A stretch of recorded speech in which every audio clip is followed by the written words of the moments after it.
To we got a chance to rewatch the video from last week with Eric Oliver for the depreciation or the cost segregation studies. Anybody rewatch that or re-listen to it?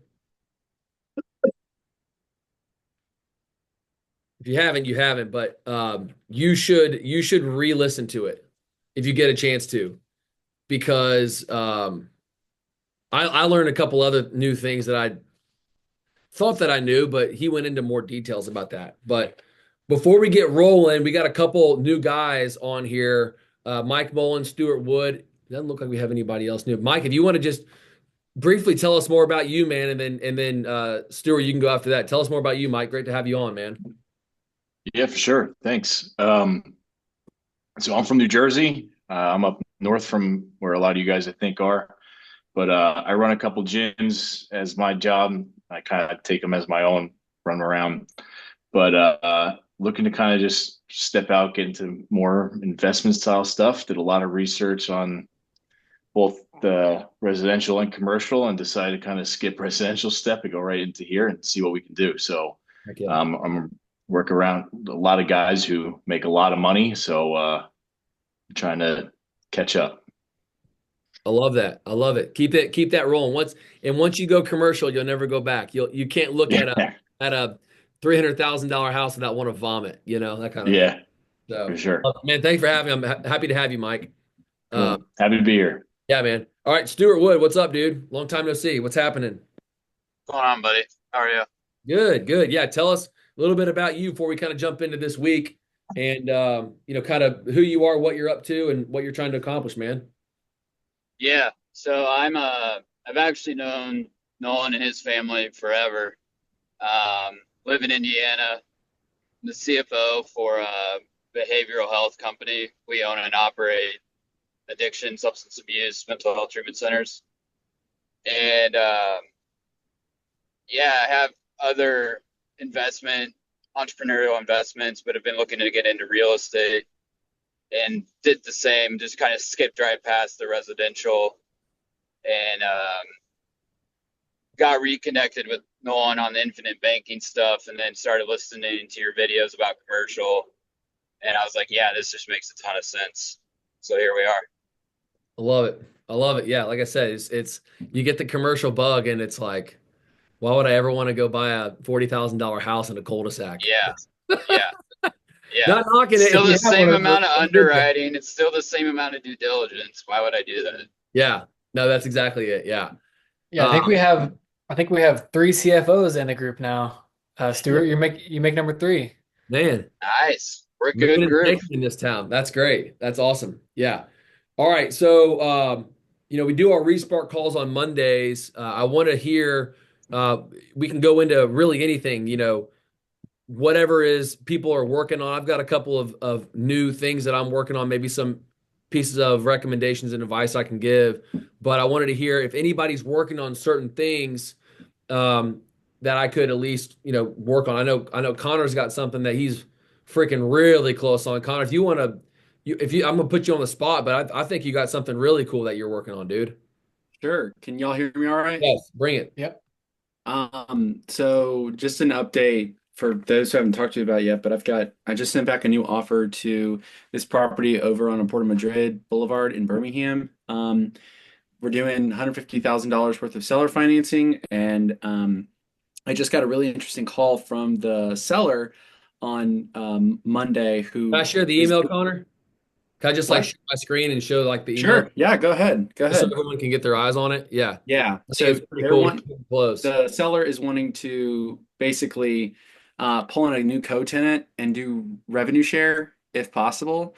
Well, hang on, So, back up for people that are new. Like this is like the initial, like give us oh, just a okay. 30,000 foot view of the deal and how this whole Gotcha. thing came, like the initial offer came out, and then how it's just morphed into what it is now. It's Yeah. the seller is even offering this, which is just remarkable. Like, but go ahead, Connor. I didn't mean to interrupt you.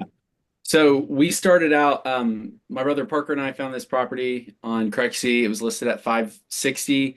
I mean, under market rent, which, was nice, but it was way overpriced. I had one tenant. but there's room for at least one more in the space and then to do outdoor storage. So we saw some opportunity there. So got a hold of the broker, walked the property with him and the seller, got the seller's phone number, took him to coffee. We met and talked about seller financing. At first, he was a no-go. And then, you know, so I decided to, well, in our offer, we're just going to put $150,000 worth of seller financing. And he went ahead and was like, yep, we love the seller financing. And so we've been going back and forth for about a week on the offer. And then I get a call from the seller because he's a really candid guy and he's been calling me instead of making his broker do it, which I really appreciate. I like. And told me that there's a potential new co-tenant going in the space that they're not sure they're going to finish that lease in time to finalize the sale for us. So he said, why don't we finish our sale as is, buy the building at the prices that we have it at. But I want to do revenue sharing with you if this deal goes through. And so I was like, absolutely. I love that. So yeah, if you can see here, I went ahead and sent a new offer today, and here's the kind of I information. thought it was unique. Basically, what this dude's offering is instead of him paying interest on the second position mortgage, instead, this seller goes and finds a new tenant to occupy the space to increase the revenue by another 2,500 bones a month. And instead of Connor paying him interest, instead splitting that monthly cash flow down the middle, which ends up making him more money and making Connor more money on the back end. And it increases the value of the building without changing the purchase price. So you're talking about maybe turning a 10.5 cap into like a 13 cap rate. And that doesn't even include the lot in the back that I think, Connor, you're working on trying to work. Trying to get that. And Nolan and I talked about trying to find someone who's looking for space. And if they want to stay there long term, make first 6 months rent free if they put in the fencing and the everything for it. And then they start paying rent after they put it in. And then if they leave, I have a fully fenced backyard that I can go ahead and immediately rent back out. Yeah, that's right. That's right. So just thinking creatively like that. Yeah. I have a question. Also, for those that are on here, I've got this. Like, so what Connor has right here, this initial, this initial like kind of offering. I've got this, and I'm sure everybody, Zane, you tell me, but I'm pretty sure everybody already has this letter of intent template. So you can just have this shared, make a copy of it, and you, whatever your deal is, you just like put this information in there, and that's I got this kind of template from one of my brokers. So neither here nor there. So yeah, but that's awesome, dude. Connor, you're moving the ball down the field, man. That's exciting. One thing I do, if I'm going to give a critique, and I texted Connor this today. So this is one thing that I want to, if I were you, when I'm talking to somebody, if this guy says something like, hey, response, hey, apologies for being dense, assume this, and whatever. And Connor says, hey, apologies, I wasn't clear in my message before. And then he explains what he meant. What I recommended doing, and I think it creates more genuineness, is roll up with like this first, like remove this, hey, I wasn't clear. Roll up with exactly what you're trying to say. And then at the very start, go space down and say, hey, apologize, I wasn't clear, earlier. So just switch your apology from the beginning to the end. Like if they say something, hit them back with immediately what you want, and then respond at the very beginning. Say, hey, apologize, I wasn't clear on my first message, right? Or whatever it is, versus apologizing out of the gate. It just comes across as like the same way if you're talking to somebody, someone calls you after the weekend. Hey, hope you had a great weekend. The weather was great. Hey, let's get down to business. Versus, hey, this is what I need from you. Would you mind sending this back over to me? Hope you had a great weekend. It almost comes across as more genuine when you just get down to it and then say your salutation at the very end. So just a box you can check as you guys are going down that road together. So yeah, Connor, that's awesome, dude.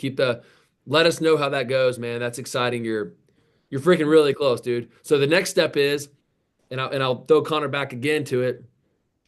You've been so busy, you probably still haven't called your banker, have you?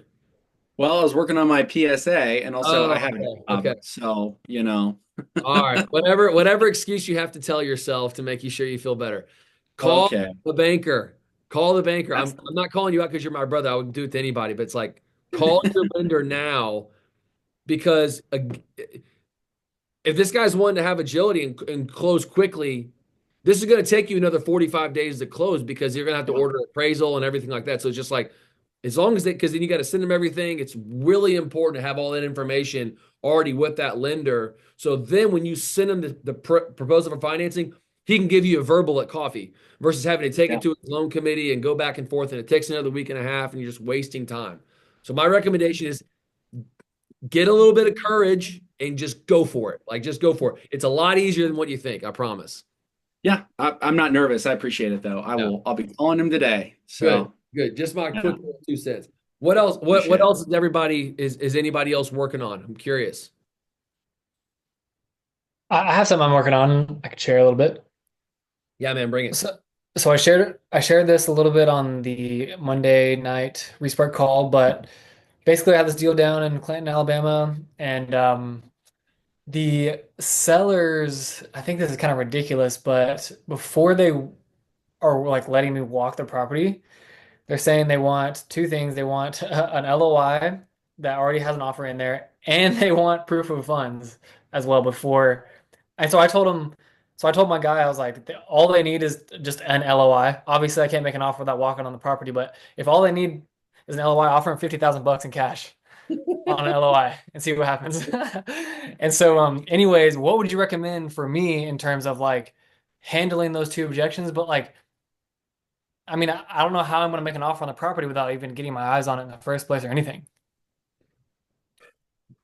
Well, I would answer your question with a question. What does that tell you about the seller? Not motivated. Not motivated. That's what it sounds like to me. It's almost like he's trying to find a reason why he shouldn't sell. Am I Mhm. crazy by saying that? Oh yeah, for sure. Why beside I myself? Like, I don't know. Oh yeah, I agree. I just told my guy to go figure it out and see if there's some way that I can just we can get around it, or they're just I just don't care to try to play these games Don't do in it. order to just go walk a deal if they're not that Having an motivated. hour to Clanton to go walk a building, it's a waste of your time at that point. Like, if Hmm. he's not wanting to in proof of funds and this and that, like that's some people have asked that for me in the past, and on a $2 million deal, most people don't have $2 million or whatever the number is on this one in funds and proof, right? Like that's it's a little bit of a ridiculous offer or ridiculous ask. So I would just respond like this, not in an arrogant sense, but you can call that broker back and be like, look, man, when your guys comes back down from the clouds and he actually wants to like negotiate and come together on something, call me back and then just let it ride. Let it ride. Because what will happen? He'll come back. He will 100% come back if he really wants to sell. Yeah. Otherwise, you're wasting your time. Okay. And then what about in terms of like, because I talked to my banker. I told you about this yesterday. They're sort of interested in the deal. They want to look further into it and everything.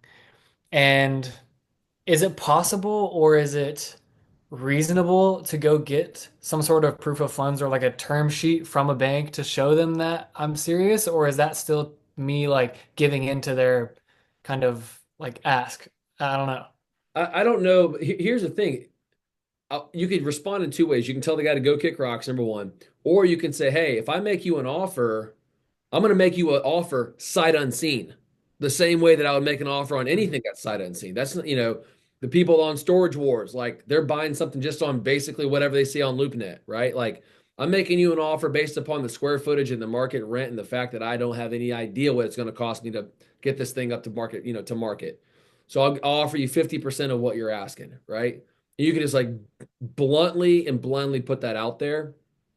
And I think from your banking perspective, I think what it does, candidly, number one, never show, and I'll die on this hill, never show a proof of funds to a seller, because I think what it does is it puts you in a disadvantage in your negotiation moving forward. If they see that you've got, even if it was $500,000 in cash and you're buying it for $2 million or whatever it would be, it shows that you have the capacity to pay what they're asking, right? When you're showing a car, you're showing them what you have. And it would be really foolish to give that up, any information about you financially. Who's to say that you don't call up your rich uncle that just sold a company, right? And can buy it with cash, you know? Mhm. Never, in my opinion, never share a proof of funds ever to a seller because it shows your hand. But also, too, if you have a banker send you a term sheet, I think it also gives up a little bit of negotiation with your bank because then they're like, hey, I want to buy this building. And you're talking to your bank and they're thinking, well, shit, I might just I might just try and rake Zane over the coals on some terms here just to say, hey, yeah, we'll do this deal. And then you lose on both sides of this, you lose on both sides of it just to try and force a deal from a seller that's not motivated, you know? So I don't know if it's right or wrong. I just, if a seller ever asks me to do something, I know he's not motivated. I know he's probably not serious, or he just has absolutely no, he's totally naive to how commercial transactions happen. Like I've never been asked once to provide a proof of funds ever. Candidly, not saying I'm better or worse, but just like, you know, my broker, that might be where your relationship with your broker comes in, where your broker would just nip that in the butt out of the gate. Be like, no, my guy's not showing this. No, you either want to do the deal, you don't, but he's not sharing any of his personal information with you because that's not important. The thing is, we can perform, and if we don't perform, you can sue us. So it's not really up to the seller on how we get the deal done. It's it's up to us, right? That's the whole Mhm. game, you know? Okay, okay. Does that answer your question?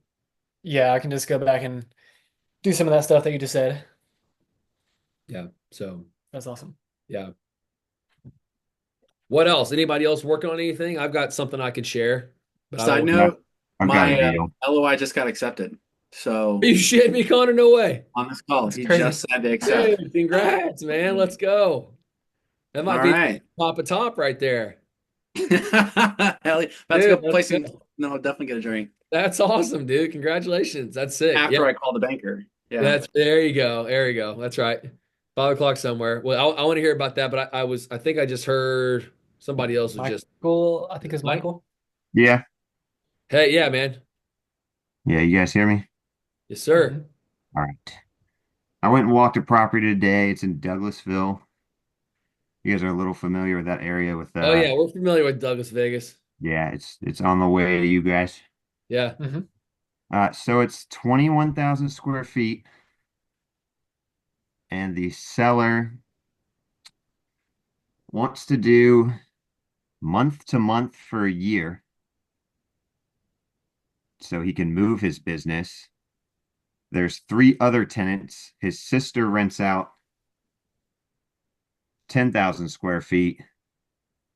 And then there's two other tenants, mechanic shop and a steel mill that rent out the other two. If I can share my screen, I can show you. Yeah, here you can share. I was gonna say Yeah. roll it out, but go ahead. Let's see it. I'm curious about this. Where's the I just tried to share it with you. It says you're the host, so you should be able to just share.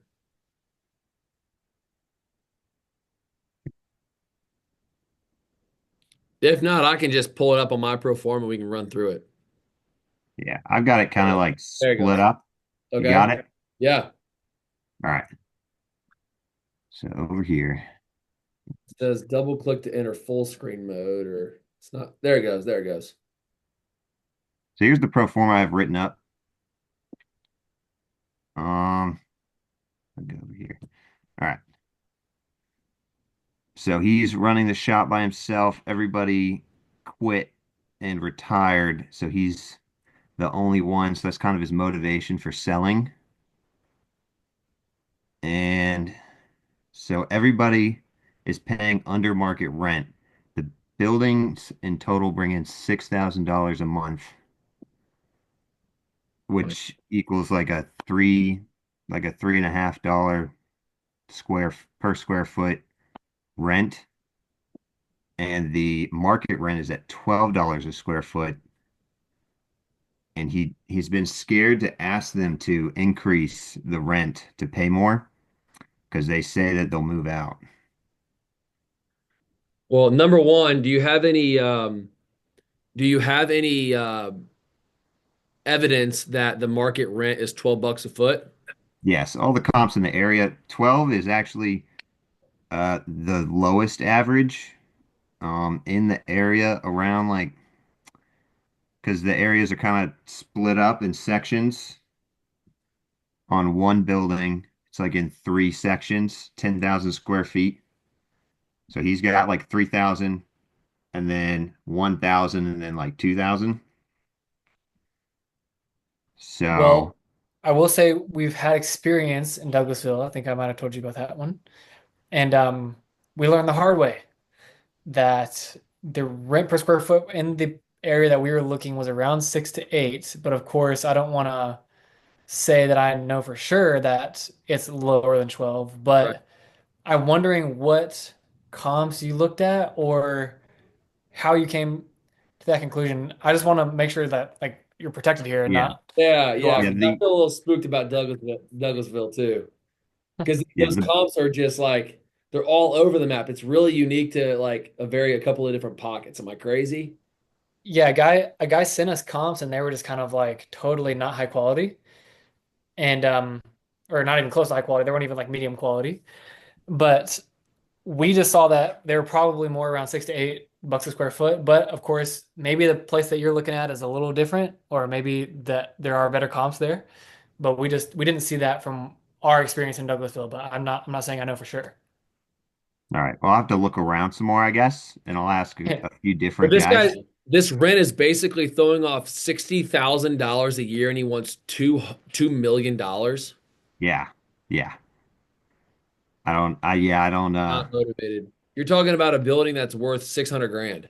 Even if yeah, market is like six, trading at seven 12 hundred. bucks a foot, I'd offer him like 450 and say, hey, dude, this is what your building is really worth. I'll go up to 525. But him saying, I mean, he's rented to his sis, man. Like Yeah, that's exactly. Everybody month to he month. rents Like to that's has been like risky. family friends, so they That's haven't raised crazy. the That's rents on them. like, I would buy that building if you were gonna buy. I'd buy it for like 400,000 bucks. I would say I'll buy it for 400,000 bucks. I do something like I don't even know what the building looks like. So you're dealing with All a right, guy could that I crazy. It's could interesting. I say that and then like my offer could go up if you could get the rents up. That's right. That's right. If So you if go you and could, rent the space, you can offer a contingency that says, "Hey, I'll buy this from you for $500,000, but then I will buy it from you for $750,000 if you go and rent the building for $12 a square foot to a tenant within a lease that I approve." yeah, Something like that. That way you can give him an incentive. Plus, he pays the leasing commissions. okay, Yeah, and you can start it off by kind of saying, "Hey, I ran it by my bankers and my partners, and we really love the physical attributes of this deal, but we just really can't come together on an agreement at where it currently sits at financially and with what you're asking. But we can come somewhere much closer if we can work together on this and try to add some value to this deal before we buy it." That type of all thing. right, I like that. Yeah, give him some incentive to actually like improve the real estate himself. That'd be my recommendation, I guess. Sounds good. I'll come up with that. Thanks. Love it. Awesome. All right, who else is working on something?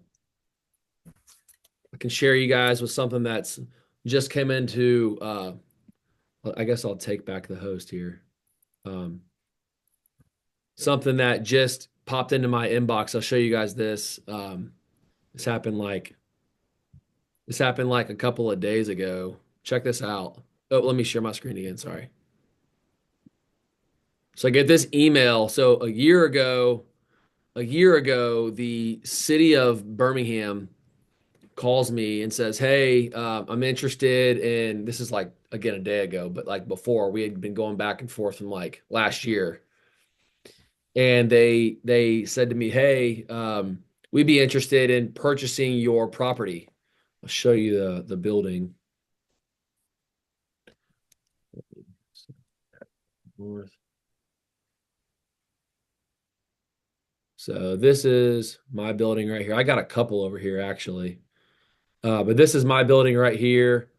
It backs up to this It's like a family like this. I don't know, it's like a family, I don't Is know. that the Birmingham Crossplex?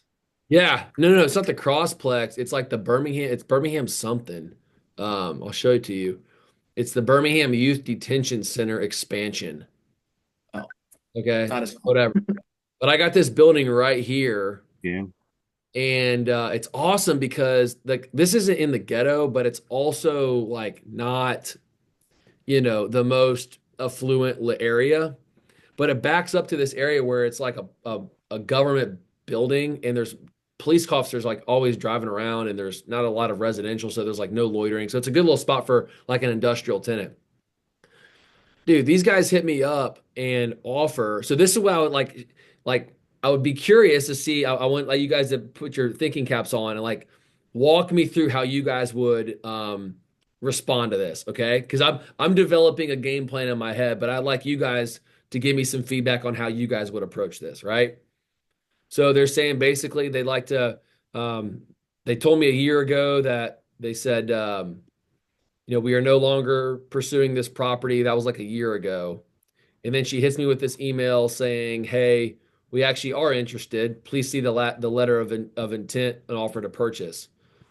Yada yada yada. They had somebody come out and appraise it, and they are offering me $420,000. So could that be right? Could that be wrong? I'm not sure yet. I want you to think about this too. I've got a tenant that is still in that building. So here's the lease. I got this lease right now with these guys, and they've got 3 years left on this lease. Okay. So with that information, if you are me, what are you thinking about? What are you thinking about doing? These guys, this tenant owes me roughly another 140,000 bucks over the next 3 years in rent. So if you're me and I just got this offer from the city to basically knock my property down to expand their property, but I got a tenant that's in here for 3 years, what would you guys do? Anybody got an idea or a thought on that? Or opinion or question or whatever? I have an idea, but I don't think I can answer. I think it'd be cheating. Okay, yeah, don't cheat yet, Zane. I would like to hear if anybody else has like something off the cut. Well, there's certainly an opportunity to buy another piece of property, move your tenant to, and maybe there's a way to make some money there on the deal. Yep. Both ways. Yep. Agreed. That's a good move. I don't disagree with that. Who else has an idea? Or you can freaking offer to buy their piece of property. Say, take. Could also do that. I hadn't thought about that. I hadn't offered to buy it from the state or the city. I'm joking. I'm joking. I don't think you want to get into the detention business. Oh, that's not my forte. Well, here's what we're thinking about doing because I called my broker up and I asked him his opinion. I said, "Hey, remember when you leased this? Because this guy, he's a good buddy. He's smart too. His name's Greg Wallace. Some of y'all may have even met him. And I was like, "What if you're me? What would you do right here?" And he goes, "We're going through the exact same situation on another site, actually in Birmingham, and I'm in a decent little spot because this tenant that's in this space right here is Southern Glass Supply. They're actually moving. They are moving across town. Like he already called me and was like, "Hey, look, we got no more space. Like I've been trying to find this guy some more space, and I just couldn't do it because you just can't find good space right now in good locations, or it's crazy expensive." So what I ended up figuring out is finding another space for him that I don't own this property. I was like, him and I become buddies. He's actually becoming an infinite banking client too, but that's beside the point. He's buying his trucks through policy loans and stuff like that. It's pretty cool, whatever. And what he's doing is I shot him another property for him to occupy. And he's like, "Oh, this is great. Yeah, I'm going to move into this other space, like, whatever. It's like 28,000 square feet from this 7,200 square foot building." But again, remember, he's on the hook for like $140,000 of rent that's left over. So what I'm going to do, and Greg was telling me this is the best way that they're positioning it to their guy to buy this out, because this guy is on the hook personally to guarantee this lease, is you offer him, so whatever this number is, 45, 47, 48, call it $140,000 of total rent that's owed to me. You offer them 90% of that to buy out. So he writes me a check for $120,000 and he is able to buy out of the lease. And you're thinking, well, that's not that much of an incentive. And I don't disagree. But what it also does is it releases his obligation of paying me the nets. He doesn't have to pay me taxes and insurance, which on this building, that's another $1,400 a month. So if you think about it, 36 months, 36 times 1,400 is over $50,000 of nets that he would have had to pay me over the next 3 years that he's going to be able to save. So not only is he going to save himself $15,000 in, again, not the total amount that he owes me, but also the $50,000 of taxes and insurance that he's not going to have to pay. So that's going to be my offer to him, is to buy out. He writes me a check for $120,000. He walks away from the lease. And that gives me two now options. I can go back and rake Jefferson County over the coals and say, no, I'm not going to sell, and take the $120,000 as my holding carry cost to go find the next tenant. Or again, he writes me a check for 120,000 bucks. And then I go back to the city or the state or the county and say, hey, yeah, I'll sell it for 600,000 bucks. You're offering me 420. I'll sell it to you for 600,000. We'll call it a day. But at that point, then I have, like, he's already out at that point. I had him buy out of a lease that really he wouldn't even have to. And then I can still sell it to the county and they can expand their detention center. So, but my tenant doesn't know that. My tenant doesn't know there's an offer out there for that. So that's just the way that I'm trying to think about it. Somebody else have an opinion as a way I can improve that? I'm looking for advice here. Well, I'm wondering, so what happens if the tenant doesn't want to buy out his lease? I mean, Just pay me rent. He'll just keep paying me rent. because then you can't is it like you can't sell it to the city to be knocked down because the tenant has a lease in place? Is that how it works? Yeah, or the city would have to buy him out of the lease.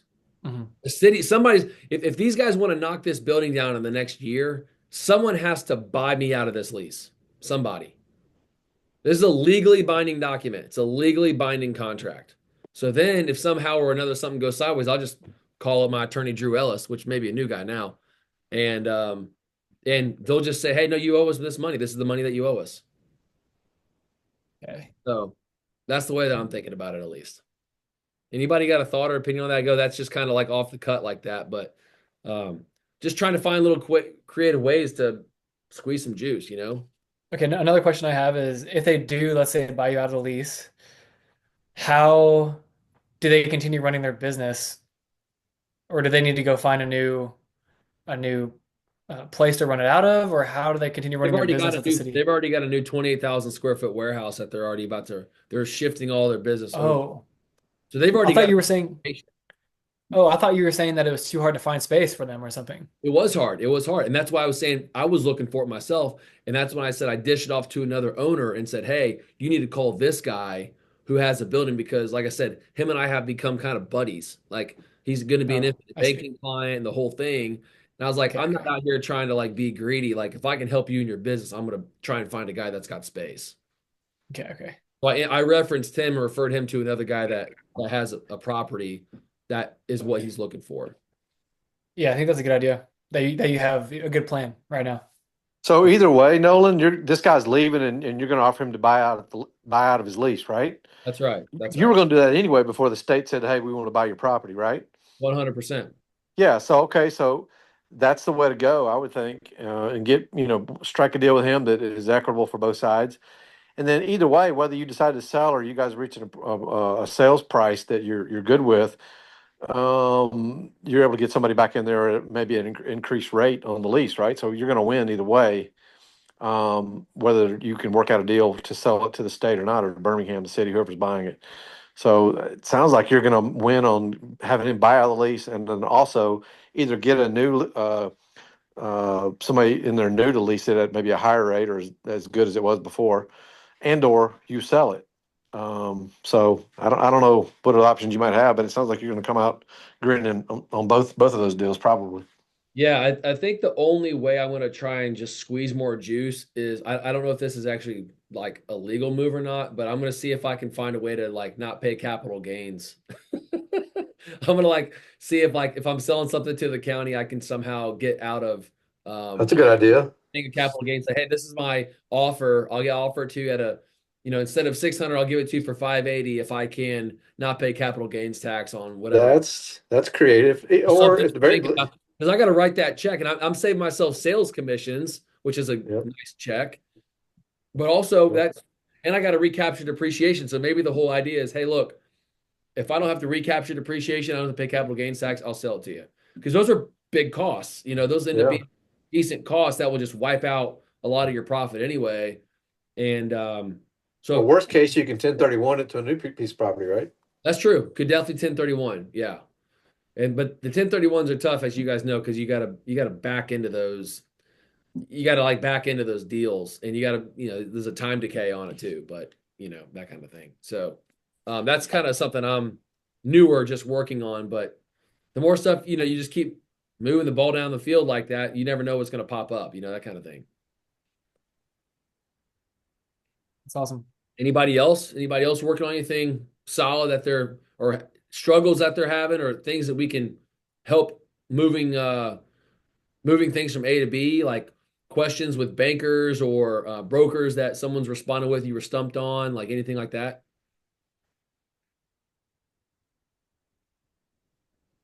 Either way. Well, what we can do, guys, is like I said, I'm going to be again. I'll say this again.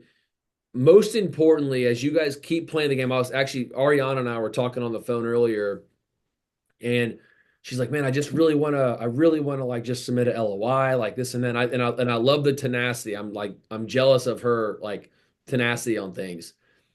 But remember that Rome wasn't built in a day. It's a little cliche, of course, but if you just stay consistent where you're meeting with brokers, you're putting yourself out there, this is what I do, this is who I am.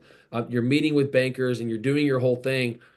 That those deals will come. It is inevitable. I mean, I would say like Connor is a great example of that. I mean, you know, he probably just joined in, I don't know, maybe 6 months or so ago. Not to say he's better or worse, but just like, man, he's putting himself out there. He's meeting people, he's meeting brokers, he's doing the whole thing. And what do you know?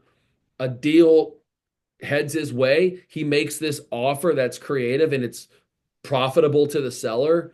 And what do you know? It ends up he just got an accepted LOI, which is awesome on our call, which is crazy. So just know that it's not going to happen overnight, but if you keep playing the game and staying consistent, number one, it will give you more confidence. You're going to be like you're going to understand and be able to digest the dialogue. Like, okay, what is the vocabulary these guys are using?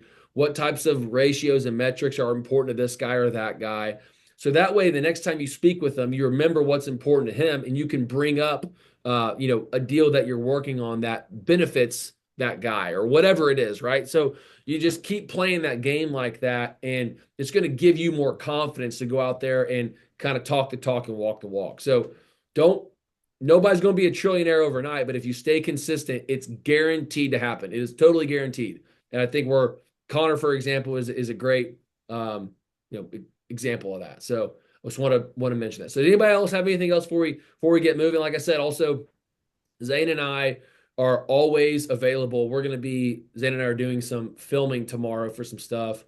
I got a building I'm walking tomorrow morning too. I'll have to do some filming on that. But if anybody has any thoughts or questions, you guys are getting close on a deal. I just spoke with Jared Tilley today. He's really close on a deal too. And just keep moving the ball down the field, guys. Like I said, with the especially now that the weather's starting to break too, I think there's going to be a lot of optimism and people like coming out of like, the crevices of their house and excited to get some sun. And I think there's going to be some transactions flowing. So be excited for what's going to happen as we keep going forward. So anybody else have anything closing as we get moving? Cool. All right, guys. Well, thanks so much for making it on today. Have anything else on your mind? Do not hesitate to reach out to us. We are your teammates. Let us know if we can do anything for you, and we'll be on standby if something changes. All right. Awesome. All right, everyone. Have a good afternoon. Thanks for your time. See you. Thanks, guys. Thank you. Appreciate it.